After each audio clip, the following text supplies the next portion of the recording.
I told myself that I wasn't gonna do it, but I did it. I did it.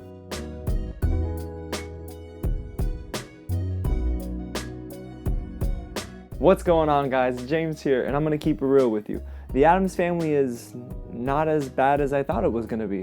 But before we go any further about the Addams Family, if this is your first time here at the channel, welcome. Thanks so much for taking the time to just watch these reviews, and if you're wondering, yeah, me, I'm the real James, and I like to talk about a ton of films, so I drop videos each and every week. Don't miss out on anything. Go ahead and hit the big red button below and subscribe to the channel. Like this video and share it with your friends. Also, since we're in October, let me know in the comments, what's your go-to October movie? See, I'm wearing black for the occasion. You know, it's the theme of the film. So let's go ahead and dive right into 2019's The Addams Family. Now, there's something very odd that I found out about both our directors in this movie. Greg Tiernan and Conrad Vernon, they both worked on Sausage Party. Sausage Party is not a child's film. I've never seen it, nor do I want to see this movie, but it's not for kids, so Addams Family is a different change of pace for them. Not to be confused with the 1991 live-action film, this is an animated take on the Addams Family. Gomez Addams and Morticia live happily, or horribly, on top of a hill with their children, Wednesday and Pugsley. Not everyone is thrilled with the idea of a spooky mansion overlooking the nearby town. Now it's up to the entire Addams Family to prove they're just people too, and deserve to be treated equally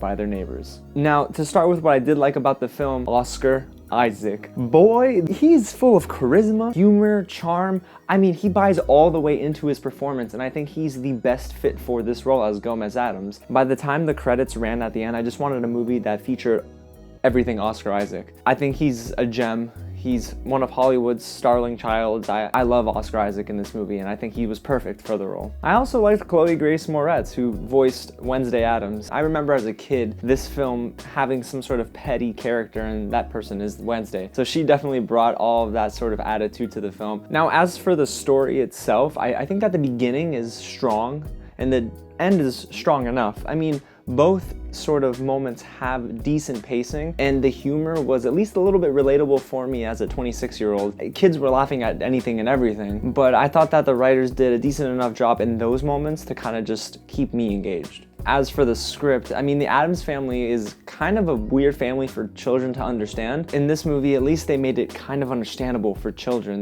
They'll be fine. They say the names of the characters 500 times, and you know, it's that sort of typical nature when it comes to introducing a large ensemble cast. Now, that's about it for all the positives. The biggest issue with this movie is this middle. The film just comes to a screeching halt once we introduce our antagonist, Allison Janney, as the home improvement makeover queen, Margot. Boy, oh boy. I mean, how do you start well, you end well, and then everything in the middle is just a drag? I mean, everything was predictable, the writing was horrible, the jokes weren't funny, and I'm not gonna lie to you guys, I started to get sleepy because of how boring the content was. And then very early on in the movie, we get introduced to Uncle Fester, who from the live action film, I remember him being funny and, you know, just kind of a kooky character, but he was funny. And in this movie, he's very annoying, and he's voiced by Nick Kroll, and I don't think Nick is a bad actor. I just think that in this movie, he's horrible. Oh my goodness, I wanted him off the screen immediately. The voice was annoying, and none of the jokes landed for me. Maybe one got like a chuckle, but everything else was just absolutely awful. Now, as for our other leading lady, Charlize Theron as Morticia Addams is kind of just there. She's not bad, but she's also not adding anything to the story. It just felt like she was going through the motions and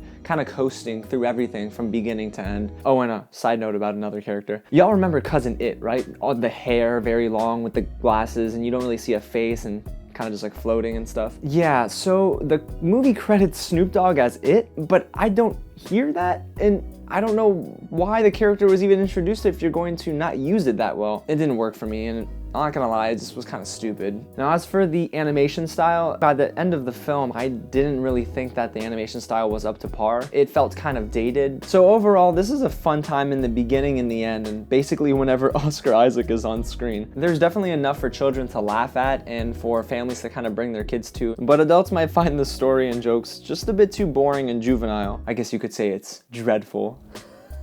That's bad. Alrighty guys, so that's my take on the Addams Family. If you did enjoy everything you saw and heard, please consider subscribing to the channel below. We're almost to 400 subscribers. Thank you guys so much. I love y'all. Like this video, share it with your friends, and also in the comments, let me know what you think of the film when you see it. Yeah, we like to have a little discussion around here. So until next time, I'll catch you at the next screening.